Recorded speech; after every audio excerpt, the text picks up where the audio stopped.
Ukraine में जंग अब किसी वक्त सर्वनाश युद्ध में बदल सकती है। रूस के विदेश मंत्री सर्गेई लावरोव ने जब से उत्तर कोरिया के supreme leader Kim Jong Un के साथ गुप्त मीटिंग की है, अमेरिका और यूरोपीय देशों की नींद उड़ गई है। फ्रांस के जनरल थियरी ने दो टूक चेतावनी दी है कि रूस का खतरा पूरे यूरोप पर मंडराने लगा है। दावा किया जा रहा है कि ट्रंप ने पुतिन को घेरने की जो गलती की है, उससे परमाणु युद्ध का जोखिम और बढ़ गया है। 1235 दिन से ज्यादा की जंग में रूस ने यूक्रेन के साथ साथ नेटो और अमेरिका के हथियारों को भी तबाह कर डाला है।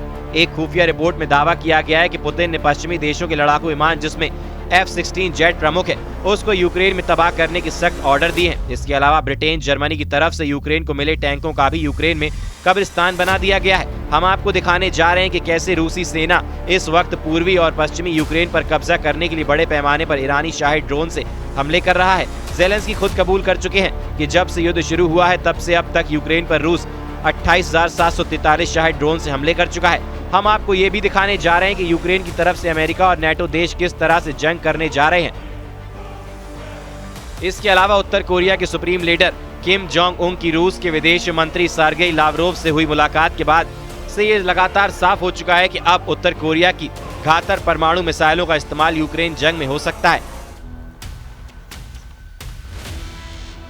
इसके अलावा ईरान और उत्तर कोरिया ने भी ये कहना शुरू कर दिया है कि अब वक्त आ गया है कि अमेरिका की तानाशाही और दादागिरी को पूरी दुनिया से खत्म किया जा सके। अमेरिका खुलकर रूस के खिलाफ जंग में उतर चुका है। जर्मनी, फ्रांस, ब्रिटेन भी रूस पर हमला करने के लिए उतावले हैं। युद्ध की बाजी जीतने के लिए घातक हथियारों को यूक्रेन की जमीन पर अमेरिका और पश्चिमी देशों ने पहुंचाना शुरू कर दिया है। लेकिन इस बीच यूक्रेन पर रूस के भयानक हवाई हमलों ने संकेत दिए हैं कि जितना ज्यादा अमेरिका, यूरोपी और पश्चिमी देश यूक्रेन का साथ देंगे, उतना ही भीषण हमला और खौफनाक हमला रूस यूक्रेन पर करेगा। पिछले 24 घंटे में यूक्रेन पर जिस तरह के हमले रूसी सेना ने किए हैं, उन्होंने खूनी जंग के सारे रिकॉर्ड तोड़ डाले हैं।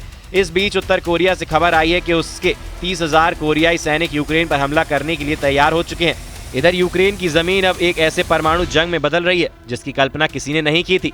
जरा उत्तर कोरिया से आई इन तस्वीरों को देखिए। एक गहरे काले और सफेद रंग की स्पेशल बोट उत्तर कोरिया के पूर्वी तटीय शहर वॉनसॉन की खाड़ी में जाते हुए देखी जा सकती है, जबकि इस खाड़ी के किनारे बनी सड़कें पर कई गहरे काले रंग की महंगी कारें स्पेशल बोट के साथ साथ दौड़ती देखी जा सकती हैं। इस कार में मौजूद है रूस के राष्ट्रपति पुतिन के बेहद करीबी और रूस के विदेश मंत्री सर्गेई लावरोव, जो स्पेशल बोट पर मौजूद उत्तर कोरिया के supreme leader Kim Jong Un से मिलने पहुंचे हैं। हैरानी की बात तो ये है कि ये गुप्त और खुफिया मीटिंग उत्तर कोरिया के वॉनसॉन कलमा तटीय इलाके की खाड़ी में की गई।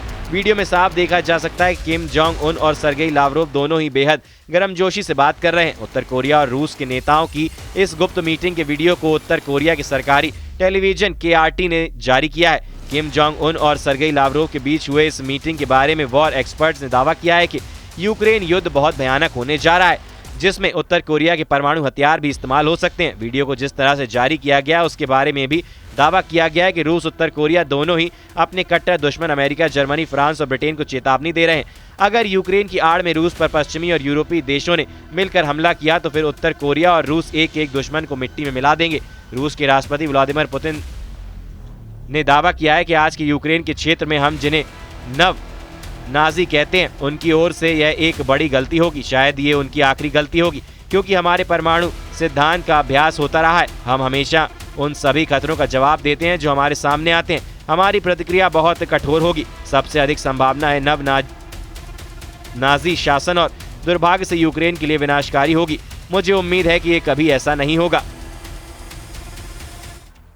यूरेशिया टाइम्स की एक रिपोर्ट में दावा किया गया है कि रूस ने यूक्रेन पर बेतहाशा हवाई हमले किए हैं। खुद राष्ट्रपति ज़ेलेंस्की ने माना है कि 18 घंटे पहले रूस ने यूक्रेन पर 339 शाहिद ड्रोन से हमले किए, जिससे पूर्वी और पश्चिमी यूक्रेन में भीषण तबाही हुई। सैकड़ों घर तबाह हुए, 13 से ज्यादा यूक्रेनी नागरिक मारे गए हैं। बिजली घर और सैन्य अड्डे भी तबाह हुए हैं। यूरेशिया टाइम्स की एक रिपोर्ट में यह दावा किया गया है कि रूसी सेना चुन चुन कर यूक्रेन में मौजूद पश्चिमी देशों के टैंक और लड़ाकू विमानों को तबाह कर रहे हैं। दावा तो यहाँ तक किए जा रहे हैं कि अमेरिका के F-16 का कब्रिस्तान यूक्रेन में बनाने के लिए रूसी सेना ने एड़ी चोटी का जोर लगाना शुरू कर दिया है। 9 जुलाई को रूस ने यूक्रेन पर 728 ड्रोन और मिसाइलें दागी हुई थी, जिसकी वजह से यूक्रेन का एयर डिफेंस सिस्टम फेल हो गया था। यूक्रेन के इस वक्त एयर डिफेंस में इस्तेमाल होने वाली मिसाइलों की भारी कमी हो गई है। यही वजह है कि अब राष्ट्रपति ट्रंप ये कहने को मजबूर हुए हैं कि यूक्रेन में रूस के खूनी हमलों को अब बर्दाश्त नहीं किया जा सकता और अब हम मिलकर रूस को सबक सिखाएंगे। रूस के खूंखार हमलों के दावा का असर अमेरिका पर साफ देखा जा सकता है। ये तस्वीरें मलेशिया की राजधानी कुआलालंपुर में आसियान शिखर सम्मेलन की हैं। 11 जुलाई की इन तस्वीरों में साफ देखा जा सकता है कि अमेरिकी के विदेश मंत्री मार्को रूबियो रूस के विदेश मंत्री सरगेई लावरोव के पास आते हैं और फिर उनसे कुछ कहते हैं। स्थानीय मीडिया से जुड़ी रिपोर्ट्स के मुताबिक उनमें यह दावा किया गया है कि अमेरिका के विदेश मंत्री मार्को रूबियो ने सरगेई लावरोव से जंग और तेज न करने को कहा है, जबकि लावरोव ने उनसे कहा कि जब तक रूस का स्पेशल मिलिट्री ऑपरेशन यूक्रेन में पूरा नहीं हो जाता तब तक रूस हमले नहीं रोकेगा।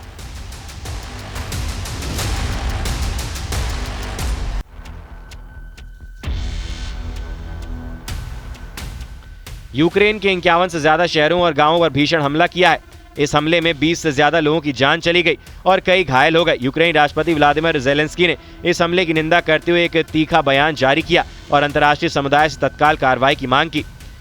ज़ेलेंस्की ने ट्वीट कर कहा, हमारी आपातकालीन टीमें लगातार जमीन पर काम कर रही हैं, जहां जरूरत है वहां लोगों को राहत दी जा रही है। ज़ेलेंस्की ने लिखा है, रूसी हमले की भयावहता का अंदाजा इसी से लगाया जा सकता है कि रूस ने एक ही रात में लगभग 339 हमलावर ड्रोन से अटैक किए हैं। इसमें अधिकांश ईरान निर्मित शाहिद 136B ड्रोन थे, जिन्होंने यूक्रेनी इलाकों को तबाह किया है। इसके साथ ही रूस ने करीब 70 बैलिस्टिक और क्रूज मिसाइलों से भी विभिन्न शहरों पर हमला किया। यूक्रेनी वायुसेना के मुताबिक रूस ने 14 इस्कंदर M और KN-23 बैलिस्टिक मिसाइल से हमले किए हैं। इसके अलावा 250 हमलावर शाहिद ड्रोन से हमले किए हैं। यूक्रेनी सेना का दावा है कि उसने यूक्रेन की 6 बैलिस्टिक मिसाइलें और 128 ड्रोन को मार गिराया।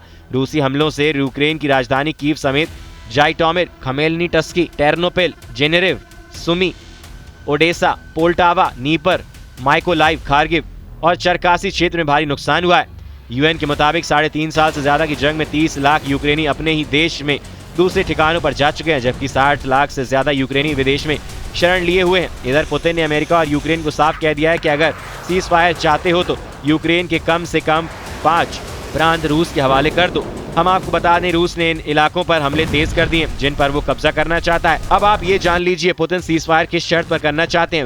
रूसी सूत्रों के मुताबिक रूस ने यूक्रेन से 5 प्रांत देने को कहा है। रूस जिन 5 जगहों से यूक्रेन की आर्मी को हटाने पर तुला है वे हैं डोनेत्स्क, खेरसोन, खार्किव, जापोरिजिया और लुहांस्क। डोनेत्स्क एरिया में रशियन बोलने वालों का प्रतिशत ज्यादा है, जो खुद को रूस के करीब मानते हैं।